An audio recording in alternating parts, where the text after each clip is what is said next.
Bueno, agradecemos a todas las personas que ya se encuentran con nosotros. Sabemos que están muy ansiosos de que iniciemos. Vamos a dar una espera para que todas las personas que se inscribieron ingresen. Algunas personas han presentado inconvenientes para acceder a la sala virtual, así que queremos darles unos 2 minuticos más, los cuales se inscribieron al evento. Este es un evento solo para afiliados, así que les agradecemos que no difundan el enlace con otras personas. Ustedes podrán realizar preguntas a través del módulo de preguntas y respuestas que encuentran en la parte inferior de la ventana de la conferencia. Al finalizar la charla, nuestro conferencista les dará respuesta.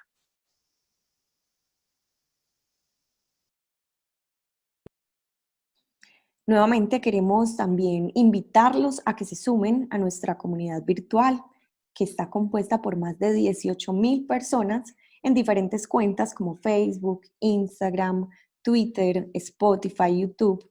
Así que bueno, ustedes también pueden ser parte de esta comunidad e interactuar con nosotros. Para el caso de este evento estaremos utilizando los numerales Somos Lonja y No Paremos Innovemos. Si ustedes también los utilizan, entonces allí quedarán consignados todos los contenidos que ustedes compartan. Pueden encontrarnos en Facebook e Instagram como @lonjamedellín y en Twitter como @lonjademedellín. Sin más preámbulos, entonces, voy a presentarles a nuestro conferencista del día de hoy, quien nos presentará el comportamiento del mercado inmobiliario. Él es Jorge Enrique Agudelo Torres, perdón. Y Jorge es economista de la Universidad de Medellín y magíster en economía de la Universidad EAFIT. Se ha desempeñado como docente en los últimos 10 años en universidades como EAFIT, ESUMER, el Instituto Tecnológico Metropolitano y la institución universitaria Salazar y Herrera. Jorge es actualmente nuestro director de investigaciones, el director de investigaciones de la Lonja de Propiedad Raíz de Medellín y Antioquia. Jorge, buenos días, muchas gracias por estar hoy aquí con nosotros y bienvenido. Te cedemos ahora el micrófono para que puedas dar inicio a tu conferencia.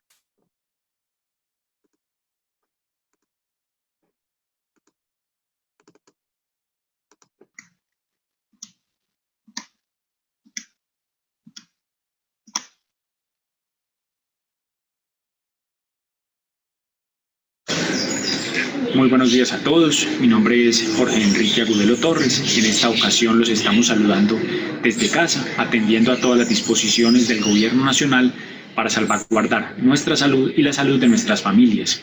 Esta situación nos exige a todos mucho compromiso, pero sobre todo mucho positivismo y mucha confianza en la solución que le está dando el Gobierno Nacional al problema sanitario que vive actualmente nuestro país. En la Lonja somos conscientes de las necesidades de nuestros afiliados y por eso hemos tratado continuamente de mantenerlos capacitados e informarlos sobre el desarrollo de la situación.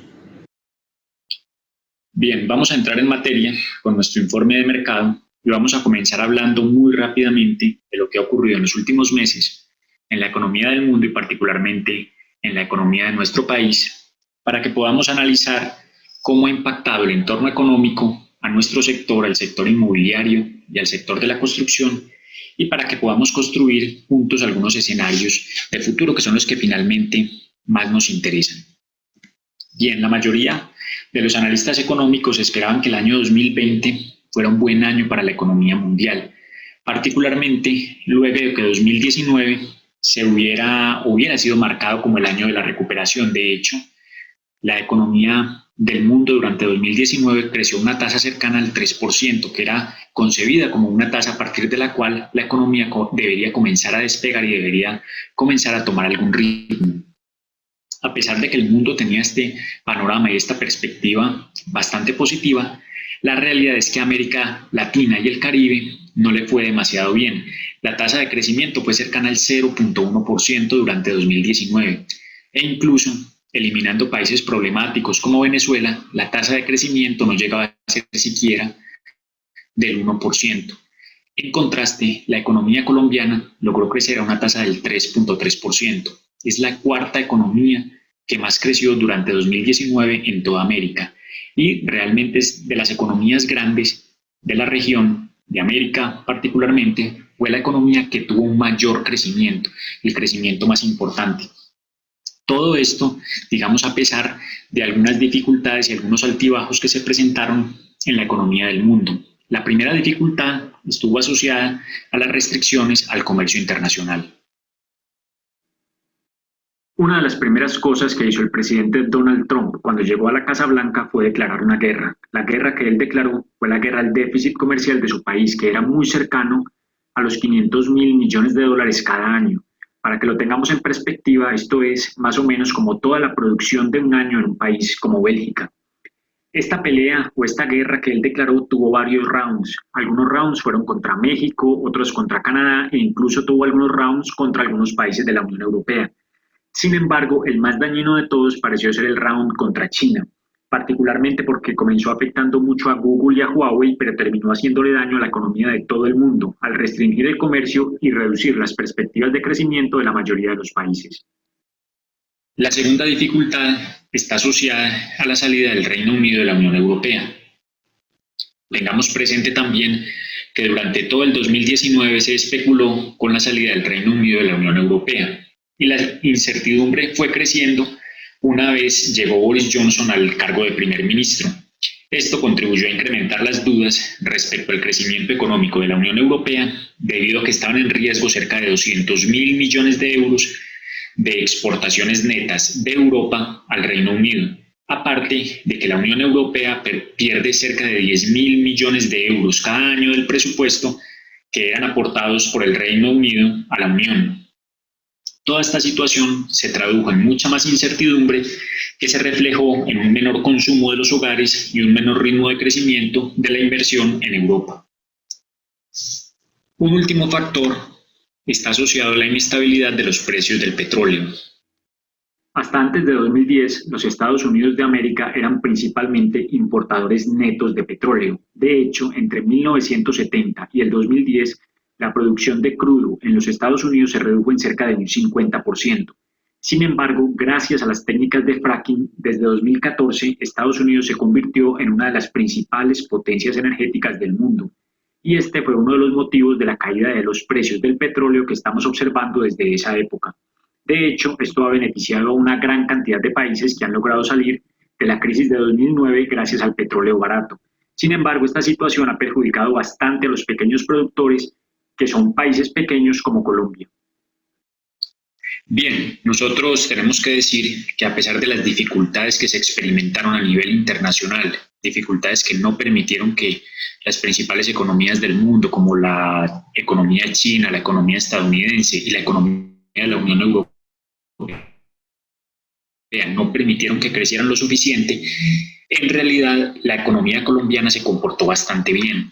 De hecho, la economía colombiana mantuvo un crecimiento cercano al 3.3% y como lo habíamos dicho inicialmente, Colombia fue el cuarto país con mayor crecimiento en América Latina y de hecho si miramos las grandes economías de América, Colombia fue la economía de las economías grandes, la economía que tuvo un crecimiento más alto durante el año que acaba de pasar.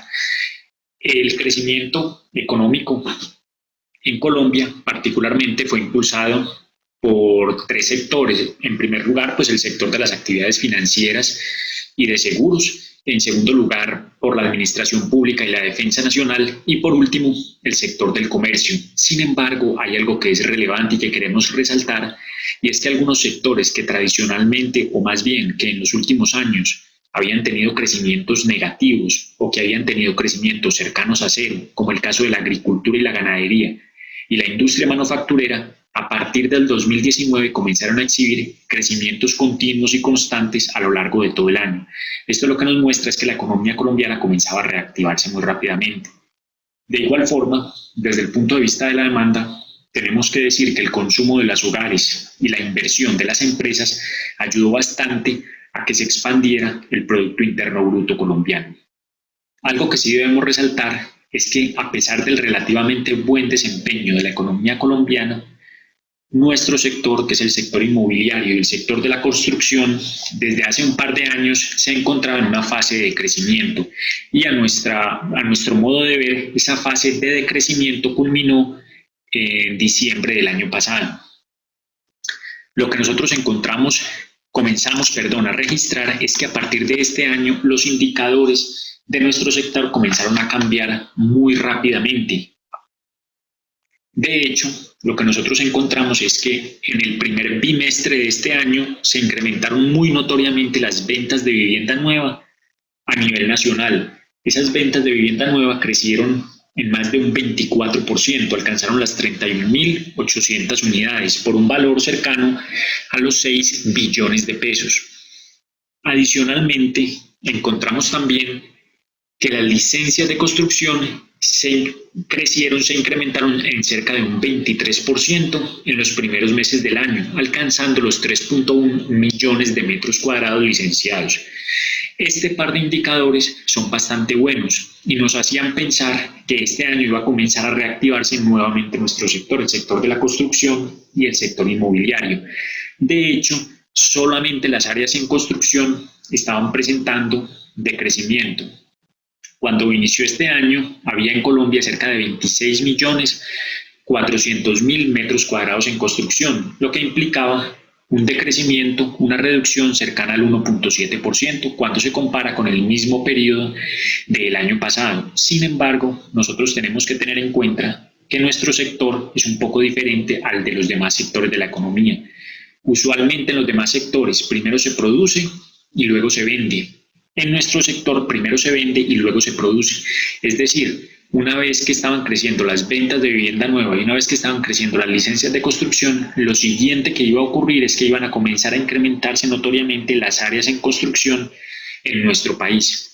De hecho, cuando nosotros analizamos las ventas de vivienda nueva en las principales, en Cali, un crecimiento del 20% en las unidades vendidas. Y en Bucaramanga, un crecimiento en las unidades vendidas cercano al 90%. De hecho, prácticamente en todas las zonas analizadas se presentaron crecimientos, con excepción del Valle de Aburrá y el Oriente Cercano, donde se comercializaron 3.280 unidades, es decir, un 5.5% menos que lo registrado el año pasado, y en Ibagué, donde solo se comercializaron 1.300 unidades. Hay que decir que ya había una alta expectativa de que culminando este primer semestre del año, el Valle de Aburrá se uniera al buen momento por el que estaba pasando el sector en el resto del país. De hecho, si miramos o desagregamos un poco lo que está ocurriendo o lo que estaba ocurriendo en el primer bimestre en el Valle de Aburrá, lo que observábamos eran cifras bastante buenas. Ya encontrábamos que aunque el Valle de Aburrá como un todo presentaba decrecimiento, municipios como Medellín, Bello y Sabaneta comenzaban a recuperarse muy rápido y comenzaban a expandirse a ritmos similares a los que se estaban expandiendo las demás ciudades del país. En el caso de Medellín, por ejemplo, la venta de vivienda nueva creció en más de un 10%. En Sabaneta, la venta de vivienda nueva creció en cerca de un 70% y en Bello en cerca de un 17%. Solo en municipios como Itagüí, La Estrella y Envigado se observaron contracciones muy notorias en las ventas de inmuebles nuevos, de vivienda nueva. Cuando analizamos el Oriente Cercano, sí vemos una realidad radicalmente distinta. Observamos que en las principales municipios del Oriente Cercano, como Río Negro, La Ceja, El Retiro y Marinilla, hay una contracción en la comercialización de unidades nuevas de vivienda. Pero también es cierto que si miramos las cosas con cuidado y un poco en perspectiva, lo que vamos a encontrar es que estos municipios del Oriente Cercano durante el primer trimestre del año pasado tuvieron ventas récord, ventas que nunca se habían visto en estas zonas del Oriente Cercano. Bien, de hecho, si comenzamos a analizar a Medellín, a la ciudad de Medellín, la mayoría de las zonas donde hay proyectos estaban presentando mejoras notorias en la comercialización de viviendas nuevas. Por ejemplo, en el Poblado, en el primer bimestre de este año, las ventas de vivienda nueva crecieron en más de un 200%. En enero y febrero se vendieron cerca de 250 unidades de vivienda nueva. En San Antonio de Prado, las ventas de vivienda nueva crecieron en más de un 200%. Se comercializaron cerca de 150 unidades. Y en Belén se vendió un 50% más de vivienda nueva, alcanzando las 95 unidades vendidas en el primer bimestre del año. Solo Robledo, que es una zona que tradicionalmente depende bastante de la oferta, mantuvo unos niveles de ventas similares a los registrados el año pasado. Bien. En el caso de la vivienda usada, la situación es similar. Realmente para ninguno de nosotros es un secreto que el comienzo de 2019 fue bastante flojo en materia de venta de vivienda usada. Sin embargo, en el primer bimestre de este año, los resultados fueron bastante positivos para los estratos 4, 5 y 6, toda vez que la mayoría de las zonas que nosotros analizamos acá en la lonja encontramos mejoras en la comercialización de la vivienda usada. De hecho, nosotros podemos medir esas mejoras a partir de 4 indicadores. El primer indicador es el indicador de rotación. Ese indicador de rotación lo que nos dice es cuánto tiempo necesitamos para vender todo el stock de vivienda usada que hay actualmente en el mercado.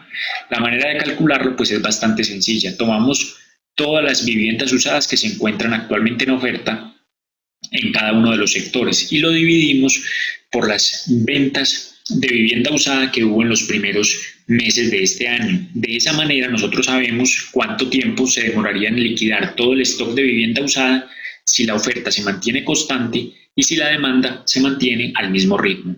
Algunos de los sectores más dinámicos fueron los sectores que tienen o que representan más bien los estratos medios o medio bajos, el caso de Robledo y Boston, que tienen unos indicadores de rotación inferiores a los 4 meses, al igual que Belén.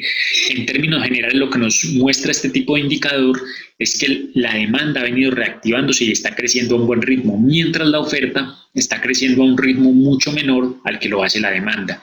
En el caso de otros sectores como Sabaneta y Laureles particularmente, incluso el caso de la América y Bello, lo que estamos encontrando es que se necesitan muchos más meses para liquidar todo el stock de vivienda usada que hay actualmente en el mercado. Los tiempos, como estamos viendo, son superiores a los 6 meses. Sin embargo, tenemos que decir hoy que esos indicadores de rotación, cuando son inferiores a 12 meses, pues son bastante sanos. Y en términos generales, nosotros lo que estamos encontrando hoy es que en el promedio del mercado, el indicador de rotación es bastante inferior a esos 12 meses, que son una especie, digamos, de línea roja de la cual nosotros, a partir de la cual nosotros no deberíamos traspasar. Bien, un segundo indicador hace referencia a las ventas de vivienda usada.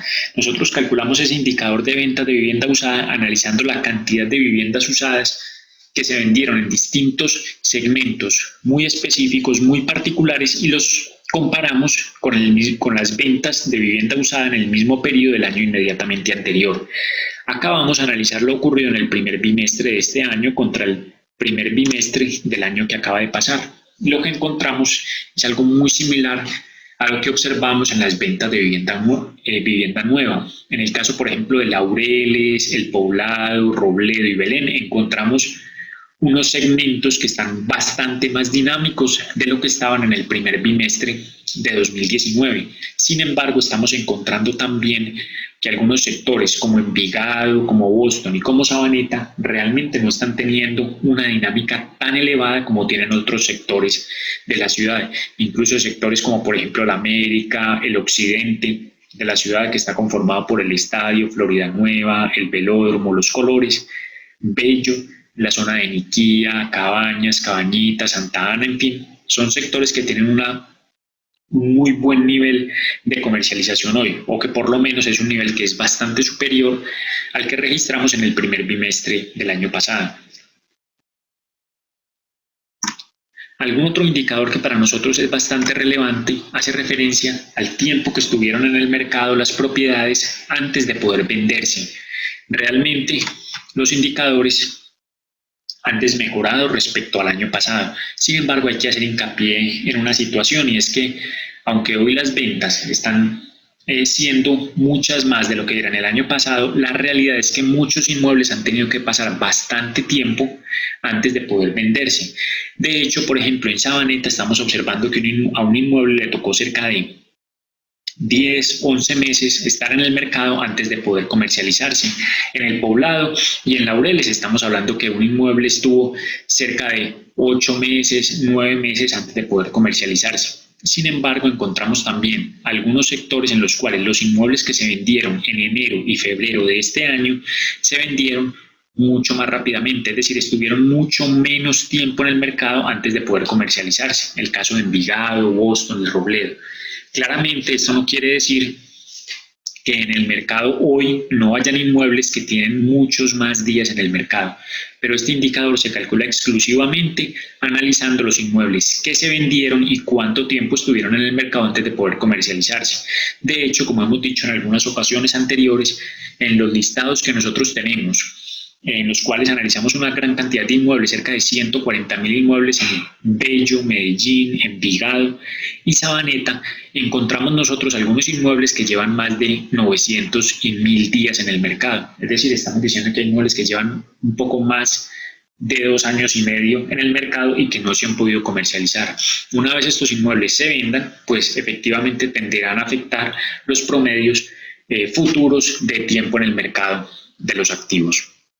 Bien, un último indicador de este conjunto de ítems que estamos analizando es el que es conocido por todos como la brecha de precios, la famosa brecha de precios, que nos hace referencia a aquel factor de negociación a partir del cual se comercializan los inmuebles. Esta brecha de precios hace referencia en términos generales a cuánto está dispuesto a renunciar el propietario de un bien para poder comercializar su inmueble. El ejemplo típico es, bueno, si una persona tiene un inmueble de 100 millones de pesos, pide 100 millones de pesos por su activo, pero finalmente lo termina vendiendo en 95 millones, esa brecha de precios sería cercana al 5%.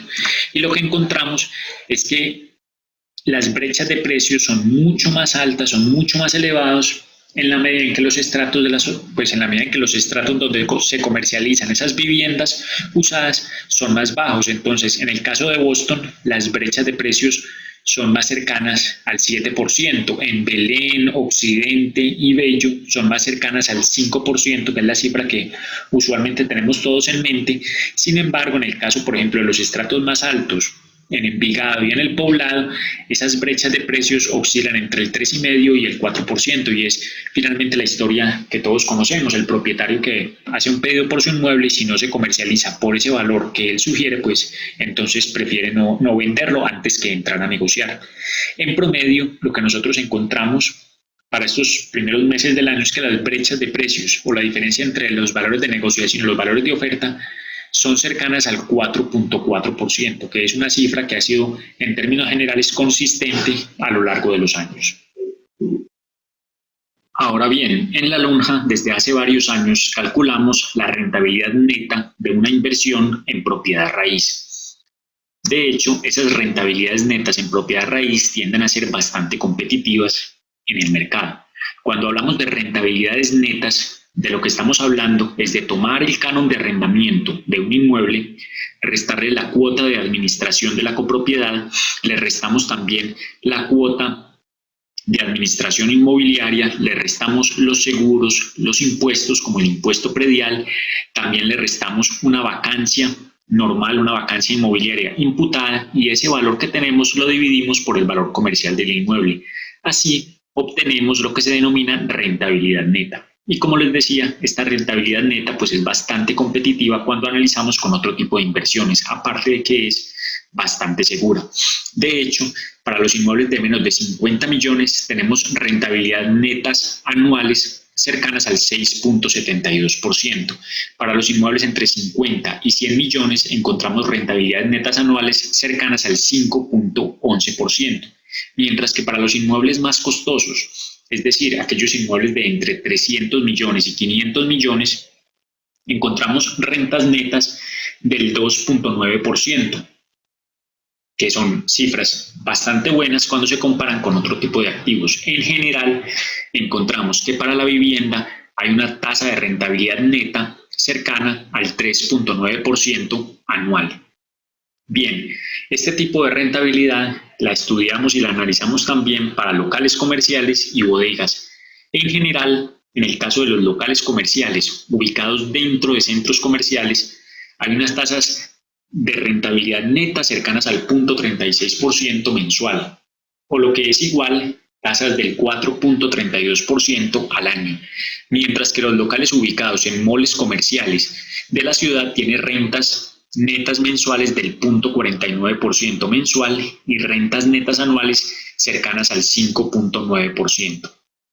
Bien, en el caso de las bodegas encontramos rentas netas anuales cercanas al 4.7%, que repito, son bastante competitivas cuando se analiza con otro tipo de inversiones que tienen mucho más riesgo. Pero aparte de la rentabilidad neta, ustedes conocen muy bien, debemos analizar también temas asociados a valorización de los bienes inmuebles. Desde hace más o menos 15 años, en La Lonja venimos calculando la valorización de los bienes inmuebles año tras año, y lo hacemos con una muestra de más de 2.000 inmuebles ubicados en el Valle de Aburrá.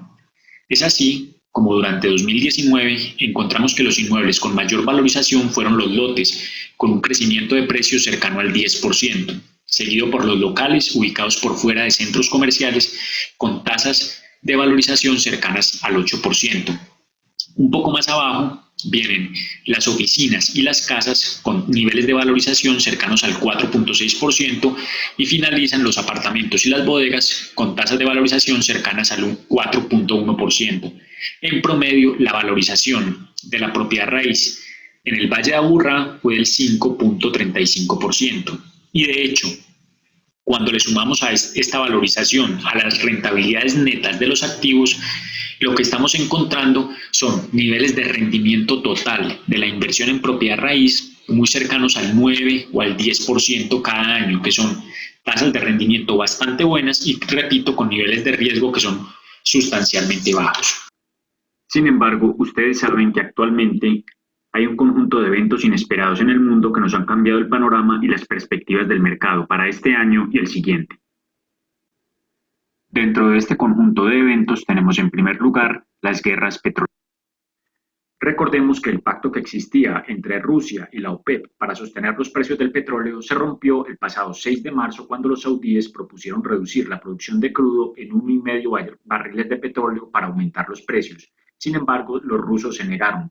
Esto desató la molestia de los saudíes, que trataron de castigar a los rusos aumentando su producción de crudo y haciendo que cayeran los precios, afectando también a los pequeños productores de petróleo como Colombia. Sin embargo, este castigo realmente le hace mucho más daño a uno de sus socios comerciales, particularmente a los Estados Unidos, que tienen costos de producción muy cercanos a los $50 por barril, mientras los rusos tienen costos de producción cercanos a los $40 por barril. De manera que lo más probable es que próximamente ocurra cualquiera de estas tres situaciones. En primer lugar, es posible que los saudíes unilateralmente recorten su producción de crudo para evitar seguir perdiendo dinero, toda vez que ellos calcularon su presupuesto para 2020 con precios del petróleo cercanos a los $80 por barril. En segundo lugar, existe la posibilidad de que Estados Unidos les proponga directamente a los saudíes controlar bilateralmente el mercado del crudo, teniendo en cuenta que hoy son los dos principales productores de petróleo del mundo. Y existe una tercera posibilidad, que consiste en que los Estados Unidos se acerquen a los rusos y bilateralmente comiencen a controlar el mercado del petróleo. En todo caso, parece poco probable que los precios del petróleo continúen durante mucho tiempo por debajo de los $50 por barril. Un segundo evento inesperado está asociado al fin de la guerra comercial entre China y los Estados Unidos. Oficialmente, la guerra comercial de Estados Unidos con China terminó en enero de este año con varios compromisos de parte y parte. En primer lugar, China se comprometió a comprar cerca de $200.000 millones en bienes estadounidenses entre 2020 y 2022. También se comprometieron a reducir sus aranceles a los productos estadounidenses y se comprometieron adicionalmente a proteger la propiedad intelectual de las empresas de los Estados Unidos. Por otra parte, Estados Unidos se comprometió a reducir los aranceles a los productos chinos, aunque aún tiene para negociar con China aranceles por cerca de $350.000 millones. Por eso se dice que actualmente la crisis sanitaria afecta mucho más fuertemente a China, porque va a llegar muy debilitado ante los Estados Unidos a negociar una segunda ronda de aranceles. Luego de la guerra comercial y la crisis sanitaria, China necesita urgentemente volver a producir y a exportar todo tipo de bienes y servicios, y es posible que luego de la crisis esté mucho más dispuesta a negociar y a cooperar con los Estados Unidos. Un último evento hace referencia a los problemas sanitarios que enfrenta hoy el mundo. El problema sanitario generado por el coronavirus ha traído mucho sufrimiento humano, pero sobre todo ha tenido un impacto muy fuerte sobre la producción, porque los esfuerzos de contención han implicado cuarentenas y restricciones muy fuertes sobre la movilidad y sobre todo sobre los viajes.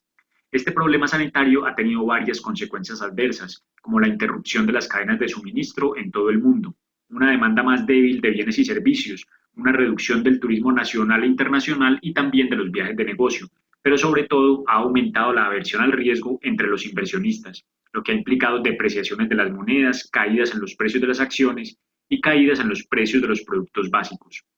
De hecho, cuando se compara con el brote de SARS en 2003, las cosas hoy son un poco peores, no solamente por la mayor propagación de la enfermedad, sino por el papel que tiene China hoy en la producción global, el comercio, el turismo y los mercados de productos básicos. Actualmente hay cerca de 1 millón de personas infectadas en todo el mundo, con cifras elevadas en Estados Unidos, España, Italia y China. Recordemos que el inicio del problema se observó en la provincia de Hubei, que representa cerca del 3% de la producción en China.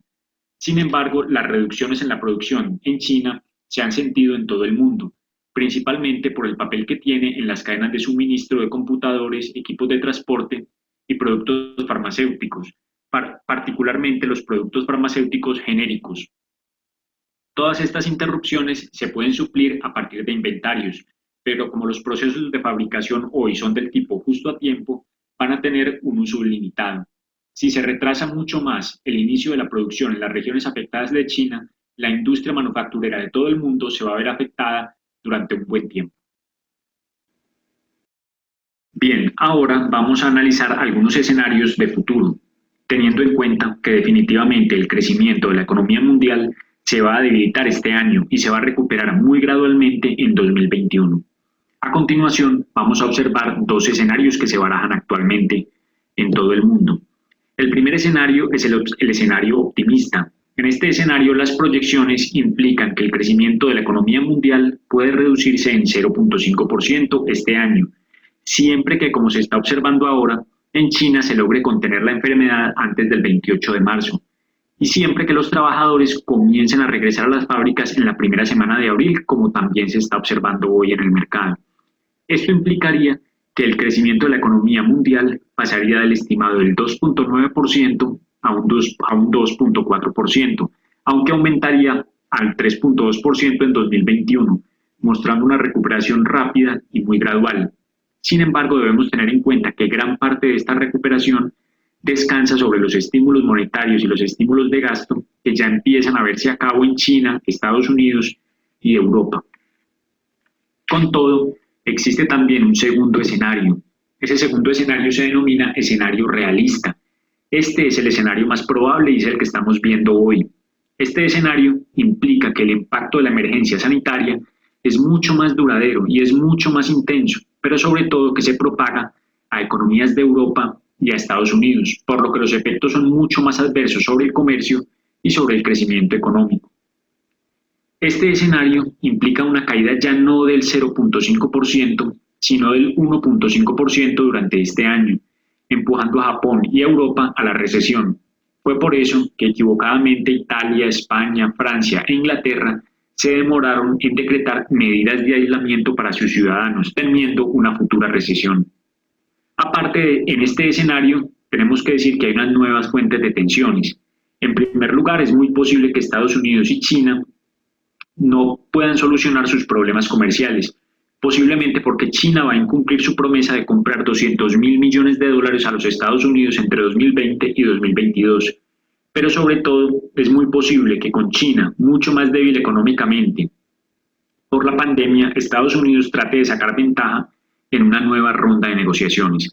Adicionalmente, es muy posible también que el Reino Unido y la Unión Europea no lleguen a ningún acuerdo comercial. Con ello, la Unión Europea perdería cerca de $200.000 millones de euros cada año por comerciar con el Reino Unido, y el Reino Unido no pagaría los 45.000 millones de euros a la Unión Europea como compensación por dejar la Unión.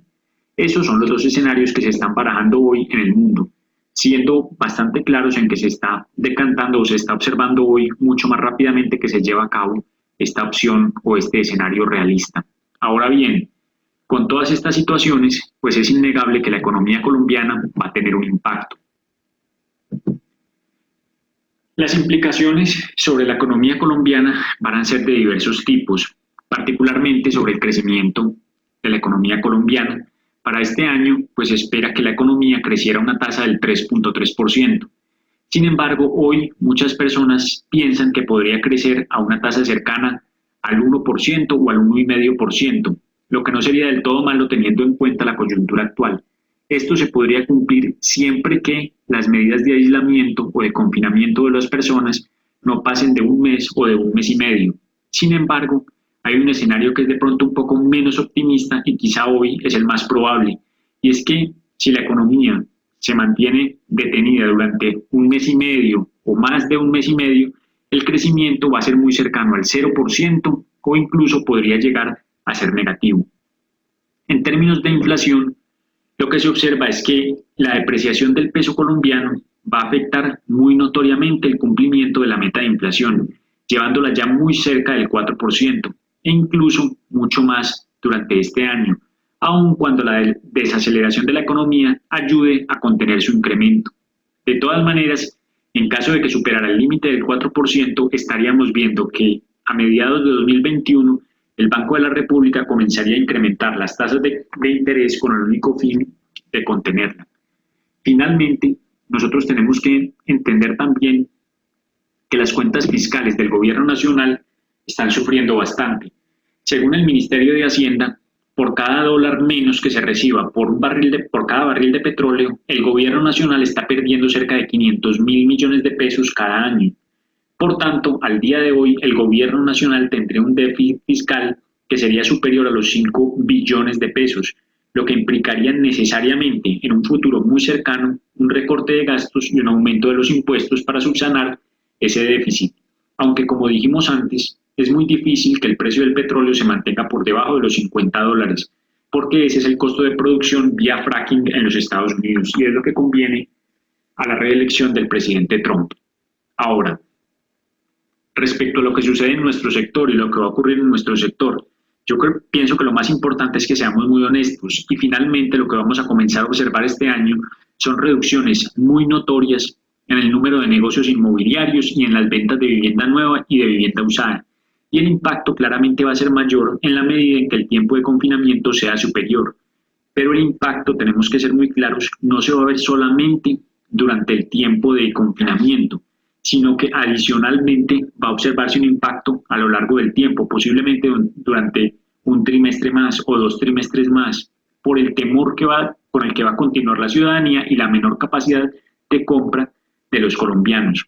Es por eso que luego de esta contingencia el gobierno nacional va a tener que salir a gastar dinero en obras públicas como si no hubiera mañana, con el único fin de elevar la demanda, particularmente de los segmentos más bajos de la población, olvidándose por un momento de la regla fiscal, y seguramente el Banco de la República tendrá que entrar a relajar un poco la política monetaria para estimular la economía.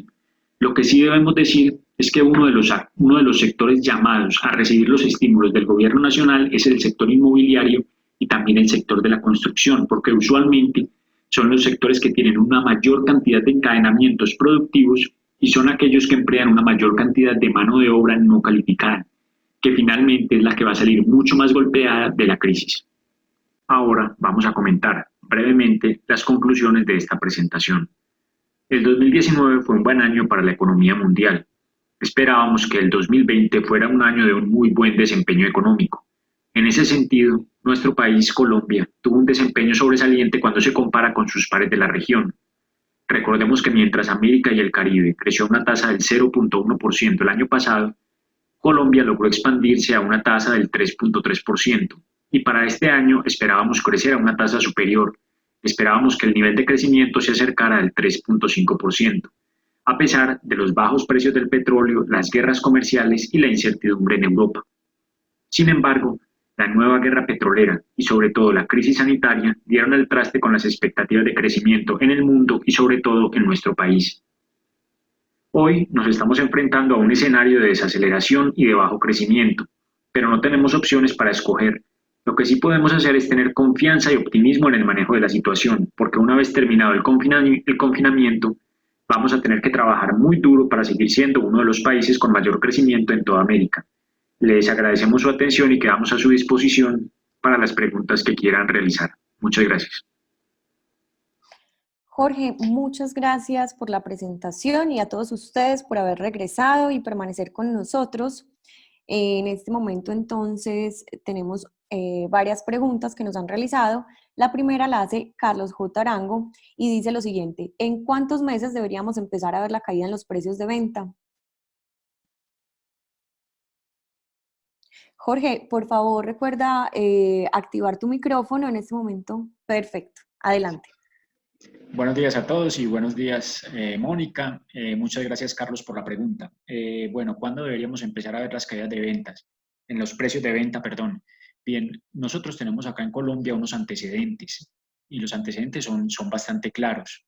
Yo le comentaba a alguna persona, algún afiliado hace 2 días que estuve hablando con él, o me decía más bien el afiliado, que hubo una crisis en 1999, hubo una crisis en 2009 y una crisis ahora en 2020, que es algo así como me decía la persona al afiliado, que es como si los ciclos del sector de la construcción y el sector inmobiliario fueran ciclos más o menos de 10 años.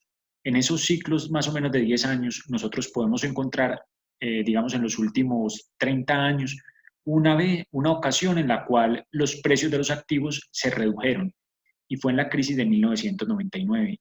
Y esta crisis de 1999 fue muy particular, pues fue bastante particular porque implicó una caída de la economía. La economía, en vez de crecer, se contrajo muy rápidamente, se contrajo en unas tasas cercanas al 4%. Y eso es como usualmente lo que nos dicen en los libros de economía y las respuestas de manuales. Cuando la economía se contrae, los precios de los activos tienden a contraerse. Tendríamos que mirar qué tanto respiro financiero tienen las personas en este momento para soportar una situación en la cual no pudieran pagar sus créditos hipotecarios o comenzaron a tener dificultades financieras. Y tendríamos que mirar también si la economía colombiana llega a caer, cuál sería la tasa de caída de la economía colombiana, cuál sería el nivel de contracción. Si fuera un nivel de contracción muy amplio, como el que vimos hace 20 años, del 4%, no estoy diciendo que sea así, sino que si eventualmente llegara a ser así y continuara en el tiempo, eventualmente comenzaríamos posiblemente a finales de año o a mediados del año que viene a tratar a observar más bien cómo las personas tratan de liquidar muy rápidamente sus activos y eventualmente podrían liquidarlos por unos precios posiblemente inferiores, pero eventualmente a corto plazo no pienso que haya contracciones o reducciones notorias en los precios de los activos. Eventualmente ocurrirá en algunos casos aislados, pero no será un evento tan masivo como el que se alcanzó a ver en la crisis de 1999.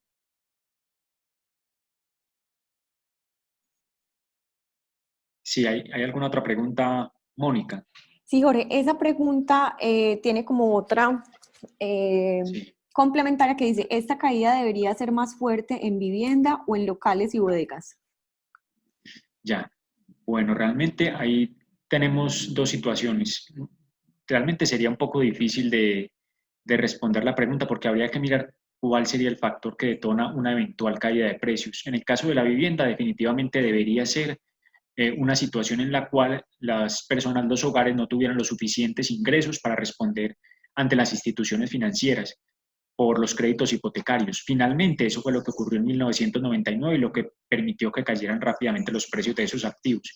En el caso de las bodegas y los locales, lo único que podríamos observar sería caídas en las tasas de rentabilidad o caídas en los rendimientos de ese tipo de activos. Y si esos activos han sido financiados a través de crédito, pues evidentemente ahí podríamos tratar de ver que algunas personas tratarían de liquidar muy rápidamente sus activos para cumplir con sus obligaciones.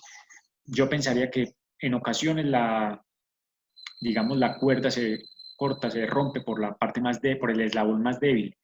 Y usualmente el eslabón más débil son los hogares, son las familias. Eventualmente los locales, las bodegas comerciales, eventualmente los dueños son personas jurídicas que ocasionalmente podrían tener mucha más posibilidad financiera de responder ante estos choques del mercado. Entonces, si llegara a ser esa la situación, yo eventualmente vería que las familias, que son como algún eslabón más débil de la cadena, comenzaría a romperse por ahí la situación. Pero repito, tendríamos que mirar cuál es el desempeño de la economía este año, que en caso de que la economía caiga, se contraiga, cuál sería el nivel de contracción para poder saber qué activos caerían de precio mucho más rápidamente. Bueno, Jorge, tenemos otra pregunta señor. Que es teniendo claro que se desacelera el sector inmobiliario en comercialización. ¿Dónde ves la estrategia para los agentes inmobiliarios? ¿Cuál es la estrategia cuando se está desacelerando la situación? Sí, también es como una pregunta recurrente, me la hizo alguna persona la semana pasada. Hoy la verdad es que, bueno, me la hacía un desarrollador, un constructor. La verdad es que hoy las personas están eventualmente mucho más preocupadas por cuidarse, por protegerse a sí mismos y por proteger a sus familias. Ocasionalmente pensaría yo que las personas no están tan interesadas en comprar, en hacer inversiones, vivienda nueva, vivienda usada, aunque tenemos que hacer como decir algo bien interesante que lo hemos repetido siempre mucho. Miren la importancia de invertir en el sector inmobiliario. Es un sector que es mucho más estable y tiene, digamos, unos niveles de unas rentabilidades buenas, interesantes, con mucha estabilidad. Por ejemplo, hoy, ustedes lo conocen bien y yo no, bueno, es como un poco tonto repetirlo, pero la persona que haya invertido en renta variable este año, que tenga gran parte de sus activos en renta variable, en acciones, de pronto sea alguna persona más arriesgada en derivados, eventualmente pudo haber perdido una gran parte de su capital, mientras que la persona que lo tiene invertido en bienes inmuebles seguramente quizá enfrente una situación en la cual durante algunos meses va a tener algunos inconvenientes en los pagos de los cánones, pero posiblemente la situación se va a normalizar y va a continuar con su patrimonio seguramente intacto, mientras que quienes tienen renta variable hoy están sufriendo de pronto un poco más.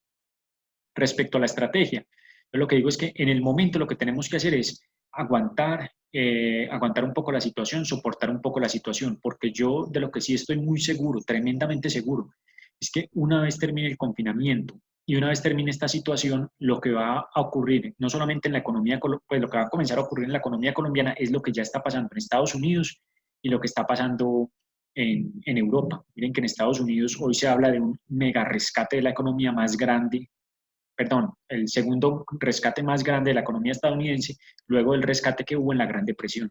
Es decir, le van a inyectar muchísimo dinero a la economía estadounidense y se le está inyectando mucho dinero a la economía europea, también a la economía china. En Colombia nosotros vamos a ver una situación muy similar. Vamos a ver que el gobierno nacional va a tener que comenzar a gastar dinero literalmente como si no hubiera mañana, como si el mañana no existiera, para hacer que la economía retome nuevamente su ritmo de crecimiento. Esto va a implicar que el gobierno nacional va a tener que olvidarse un poco de la regla fiscal que limita los gastos gubernamentales y el Banco Central, el Banco de la República, dependiendo de la situación, muy seguramente va a tener que flexibilizar sus políticas y va a tener que llevar a cabo una política monetaria expansiva. O sea, el gobierno va a empezar a gastar mucho y el Banco de la República a bajar mucho las tasas de interés. ¿Con qué sentido, con qué idea? Básicamente para que la economía crezca más rápido. Sin embargo, usualmente acá en Colombia, que nuestro país es bastante particular, tratamos de llevar ese aumento del gasto y esa reducción de tasas de interés a sectores que tengan muchos encadenamientos productivos. Es decir, a sectores que no solamente crezcan ellos, sino que hagan crecer a los demás sectores.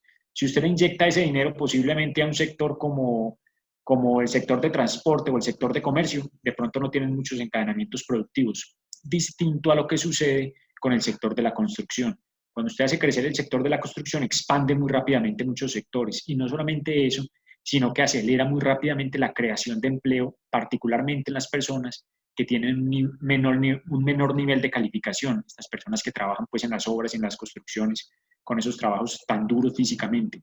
Y el gobierno nacional, yo estoy completamente seguro de que va a incentivar mucho el sector de la construcción y el sector inmobiliario para favorecer esos encadenamientos productivos que tiene.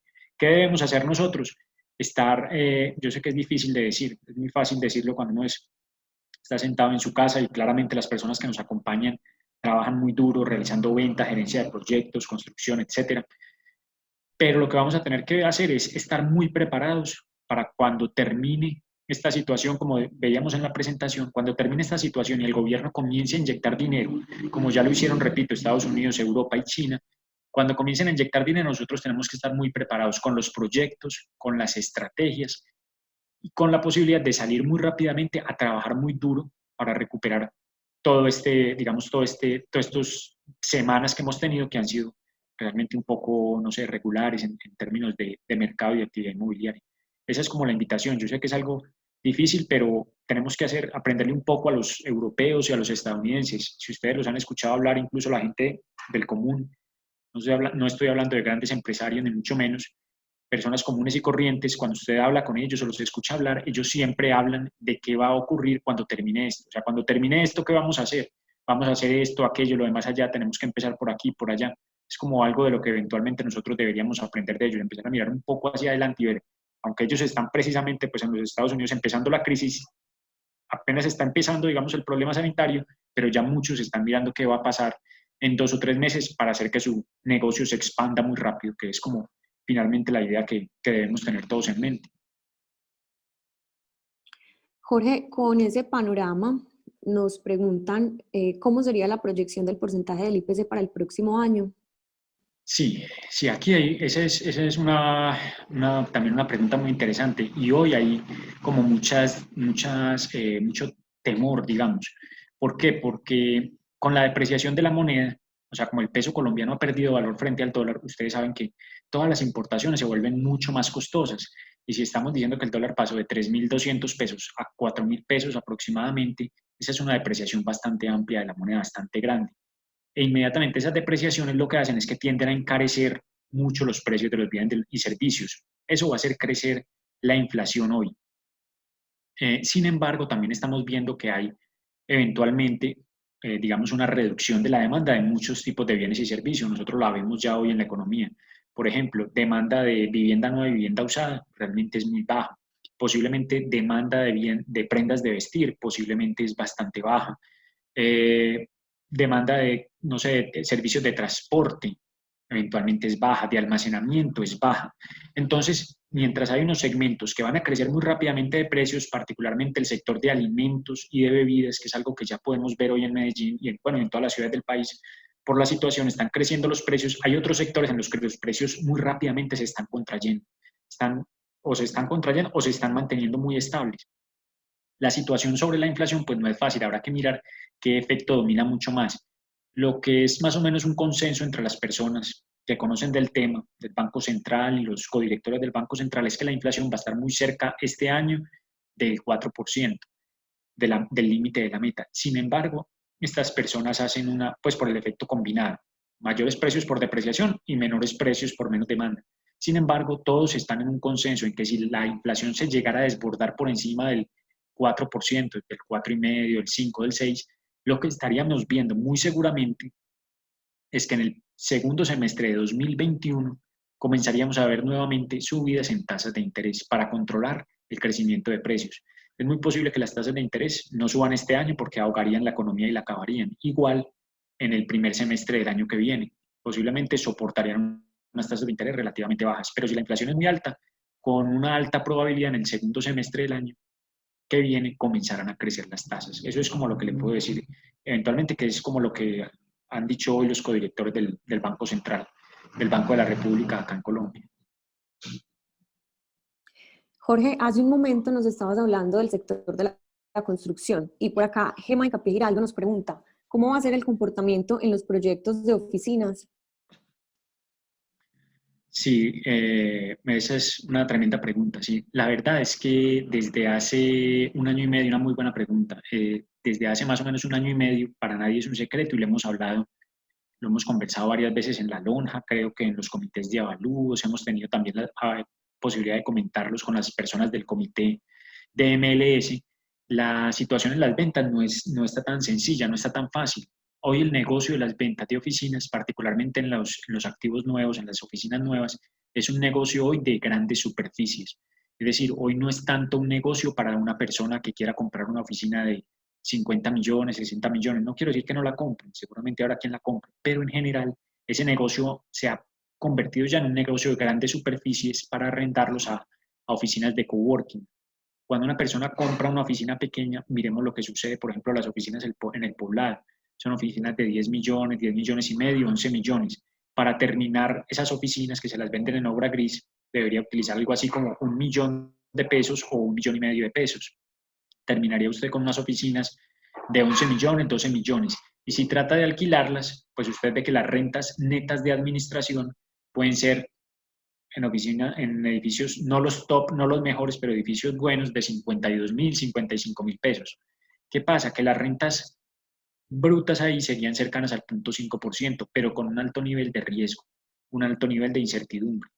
Por eso hoy los inversionistas en oficinas que he tenido la posibilidad de hablar con algunos de ellos, en ocasión pues obviamente de mi trabajo en la lonja, y hablar con algunos gerentes de proyectos, nos dicen hoy que de pronto no es tan buen negocio para una persona ir y comprar un piso pequeño, una oficina pequeña, sino comprar pisos completos. De ahí que el negocio de las oficinas nuevas no haya tenido crecimientos en los niveles de venta. Realmente en los primeros meses del año, el segmento de las oficinas nuevas para venta realmente, en vez de incrementarse el número de ventas, se contrajo respecto al año pasado. Y eso ahora, digamos, con este problema sanitario que tenemos y con el, digamos, con la situación económica que eventualmente no va a ser muy bollante en los próximos meses, muy posiblemente los proyectos de oficinas van a continuar con unos niveles de venta relativamente bajos por esa situación. Primero, por bajos niveles de renta con alto riesgo, ¿cierto? Y en segundo lugar, por la situación económica que no, es muy, no va a ser muy bollante, digamos, este año, ¿cierto? Aunque tenemos que advertir también, sin ser catastrofistas, que la situación de Colombia, como decíamos en la presentación, es mucho mejor que la de otros países. A veces uno acá en Colombia, nosotros tendemos a quejarnos mucho, pero cuando uno mira las cifras de otros países, uno a veces se asombra, ¿cierto? Yo pensaba en esto, estaba pensando en estos días, bueno, si en Colombia teníamos una tasa de crecimiento esperada del 3.3% y en una mala situación podría llegar a ser del 0% o incluso negativa, ¿qué estará pasando hoy con esos países que tenían tasas de crecimiento esperadas para este año cercanas al 1%, al 0%, e incluso para países que tenían estimadas tasas de crecimiento negativas, como Venezuela? Entonces, ¿de qué magnitud va a ser la caída en estos países? No se alcanza uno a imaginar. Afortunadamente, pienso yo, gracias a Dios, digamos, la situación ha ido bastante bien y el manejo de toda la situación sanitaria ha sido mucho mejor de lo que ha ocurrido en otros países del mundo y particularmente de América Latina, ha sido mucho mejor. Por eso, lo que pensamos y lo que esperamos, siendo realistamente positivos, es que nos va a ir mucho mejor que a los demás países de acá de América Latina y el Caribe, por lo menos. Jorge, muchas gracias. Antes de continuar con las preguntas, queremos decirle a las personas que están levantando la mano que por favor, si tienen preguntas, las hagan a través del módulo que encuentran en la parte inferior de sus pantallas. Hay un icono como de diálogo y dice preguntas y respuestas. Si hacen clic ahí, por ahí pueden escribir sus preguntas para nosotros leérselas a Jorge. Muchas gracias. Continuando en la línea de lo que vienes hablando, Jorge, Jorge Iván Flores Ramírez nos pregunta lo siguiente. Con este escenario, ¿los precios de vivienda nueva se mantendrán, disminuirán o incrementarán? ¿Afectará la rentabilidad esperada? Sí, sí, la verdad, lo que podemos ver, yo no pensaría que a corto plazo, siendo muy honesto, no pensaría que a corto plazo veamos reducciones en los precios de vivienda nueva. Yo no lo vería así, sobre todo por la estructura que tiene el negocio. La estructura de negocio que es, ustedes la conocen mucho mejor que yo. La gerencia de ventas saben lo que todos hablamos siempre con los vendedores y las vendedoras de propiedad raíz y muchos trabajamos con ustedes, claro, en digamos, en este tema. Lo que dicen es, bueno, cada que vendemos 5 aumentamos un precio en X porcentaje, o cada que vendemos 10 o 15 o 20. Entonces, por esa estructura no creería que haya reducciones en los precios de venta, aparte de la estructura de costos que tienen los proyectos. La estructura de costos de los proyectos eventualmente pues no permitiría hacer demasiadas reducciones en precios de venta. Si esto llegara a ser así, eventualmente podría llegar a situaciones más bien en las que los proyectos no salgan al mercado.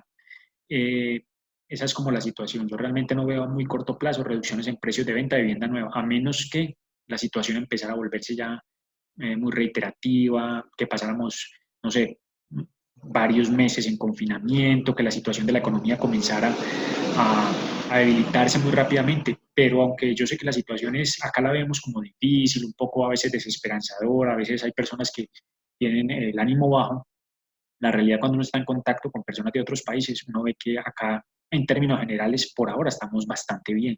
Estamos mucho mejor de lo que están muchos otros países que están hoy en un caos, pues en unas situaciones muy difíciles, en España, en Italia, en Estados Unidos, en Inglaterra, incluso en Alemania, por ejemplo, hoy la situación no es tan fácil. Entonces no vería como reducciones de precios. Respecto a reducciones en la rentabilidad, yo pienso que eventualmente la rentabilidad para este año de los inversionistas eventualmente podría ser más baja, particularmente para aquellas personas que tienen su inmueble vacante. Claramente en los próximos meses va a ser difícil que logren alquilar o arrendar nuevamente su inmueble.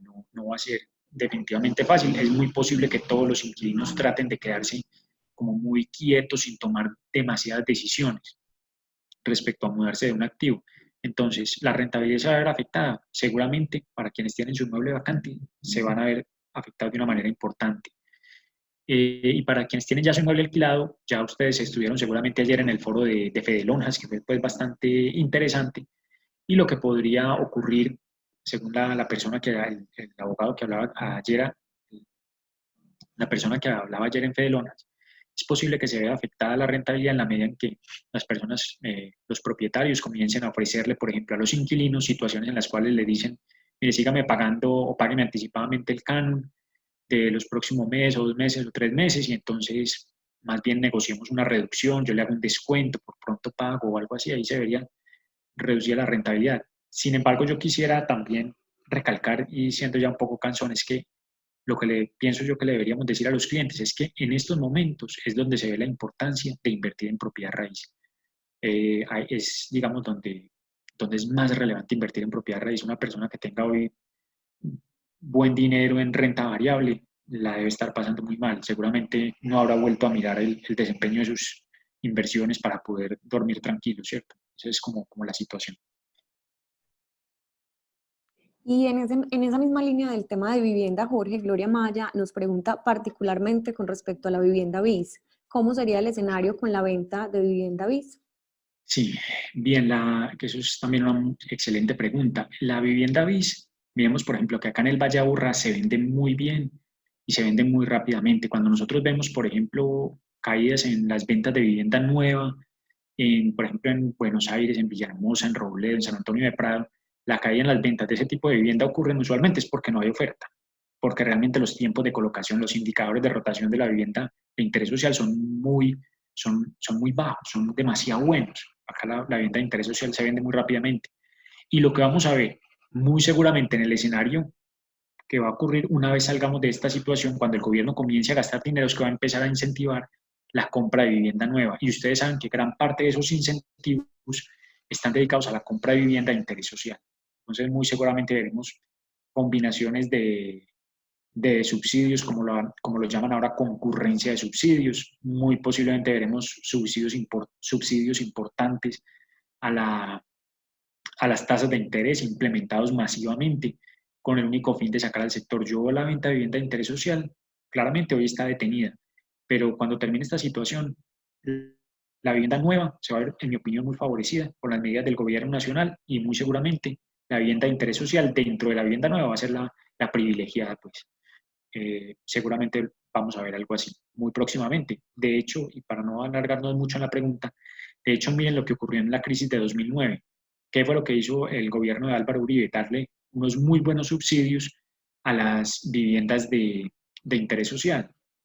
De hecho, sin decir nombres, muchas empresas de gerencia de proyectos y de constructoras de vivienda se lanzaron directamente a construir vivienda de interés social, que era algo que esas empresas, hasta donde yo recuerdo, ciertas empresas nunca habían hecho. Pero con ese salvavidas que hubo en 2009, estas empresas se lanzaron masivamente hacia ese segmento y es muy posible que ocurra esto muy próximamente para sacar la economía, digamos, de la situación en la que puede llegar a estar. Jorge, muchas gracias. No, muchas Luisa gracias a ustedes. Márquez. No, pero no hemos terminado. Perdón. Vamos a hacer unas dos preguntitas más. No hay Luisa Márquez problema. nos dice, teniendo en cuenta los incentivos económicos que tendrá el sector de la construcción, ¿estos se verán reflejados en el valor de la oferta o beneficios de adquirir una vivienda nueva? ¿Se afectará entonces el valor de la vivienda usada? Sí, sí, habría que mirar el tamaño de los estímulos, el nivel de los estímulos. Miremos que muchas veces, bueno, en la mayoría de los productos, los precios de venta dependen de la oferta y de la demanda, ¿no es cierto? En la medida en que los estímulos a la demanda sean muy altos y no solamente a la vivienda nueva, es muy posible que también empecemos a ver como bastante dinamismo en las ventas de vivienda usada. Yo no pensaría de pronto que los precios en este año en particular comenzaran a acelerarse o a crecer desmedidamente por la situación económica. Lo que sí vamos a ver es una mayor demanda de los consumidores y en la medida en que la economía empiece a moverse mucho más rápidamente, eventualmente esa situación podría trasladarse hacia, digamos, hacia los precios, a hacer que los precios sean mucho más elevados, pero este año no pensaría que haya como demasiado margen para que los precios se eleven de una manera muy notoria. Bueno, y para finalizar ahora sí, Jorge, nos pregunta Inés Vélez, ¿qué opinas del Oriente Bien. Antioqueño? Sí, Inés. Sí, ¿qué opino de los precios en el Oriente Antioqueño? Bien, a ver Inés, ¿qué tenemos que decir? Lo que pasa es que hablaba ayer con una afiliada, una persona precisamente de Oriente, y me comentaba de la situación que se observa hoy en el Oriente. Él identifica muy claramente la situación, me decía, vea Jorge, nosotros tenemos esto muy claro. Nosotros vemos hoy que las ventas en el Oriente están ya hoy muy dirigidas hacia inmuebles nuevos, particularmente hacia ese segmento de apartamentos o hacia proyectos de desarrollo de casas o de lotes en parcelación. Hoy las personas de pronto están pasando un poco de comprar la vivienda usada que tradicionalmente se compraba, los grandes lotes de terreno, las fincas de muy buenas especificaciones, lotes de muy buenas áreas. Y me decía esta persona pues que han notado eso. Ellos dicen, no, ya realmente han caído demasiado las ventas e incluso ayer estuvimos desarrollando pues como un trabajo para esta persona y precisamente yo me asombré un poco cuando vi las cifras de 2019. Vimos que entre enero y septiembre, del total de negocios inmobiliarios que hubo en el Oriente, cuando uno lo cruza contra las ventas de inmuebles nuevos, estamos hablando que más o menos el 60, el 70% era nuevo, entonces el restante porcentaje es usado. Entonces lo que vemos es algún nivel de contracción en las ventas de inmuebles en Oriente, pero particularmente esa contracción es bastante importante en los inmuebles usados y ocasionalmente está asociado por ese factor de precios altos. Porque hoy vemos en Oriente un poco lo que ocurre en el poblado, que hablábamos del poblado y que hablábamos de Laureles. Hay unas situaciones en las cuales las personas piden por sus activos unos precios que son elevados, altos, eventualmente incluso por fuera del mercado, y simplemente se quedan esperando. Y lo típico que dicen las personas, si yo no vendo ese precio, entonces no vendo, o me voy a sentar aquí a esperar a que alguien me pague este precio por los activos. Entonces, pues respecto a la pregunta de Inés, que muy atenta me escribió esta mañana deseándome suerte y yo le agradezco. Creo que no fue bien. En general, lo que vemos es que los precios son altos, son elevados y están eventualmente golpeando un poco la venta de inmuebles. Aparte, yo quisiera comentarles también algo que seguramente muchos de ustedes saben, y es que hoy las personas que van a invertir en propiedad raíz en el Oriente, en cierto sentido son como cooptados, son captados más bien por las empresas constructoras. Entonces, cuando estas constructoras que son grandes, que son buenas, que son de un nivel económico pues bastante importante, cuando tienen clientes, eventualmente comienzan a ofrecerle propiedades en el Oriente, propiedades nuevas, apartamentos, casas, lotes en parcelación. Entonces, hablaba también con algunas personas de algunas constructoras hace algo así como 2 meses antes de que empezara esta situación ahora, y me decía que llevaban, pues algunos de los que identificaban ellos como inversionistas acá en el Valle de Aburrá, los invitaban a invertir en cierto tipo de activos en el Oriente y habían tenido una muy buena respuesta. O sea, no son personas que compran un apartamento pues una vivienda de interés social no sé, en Río Negro, de 100 millones o 105 millones, no, son personas que compran 2 o 3 viviendas de interés social o compran apartamentos de buenas especificaciones con precios elevados o compran las casas de las que hablábamos ahora en el Encuentro Oriente o lotes de 350, 400 millones ubicados dentro de parcelaciones ahí en Río Negro.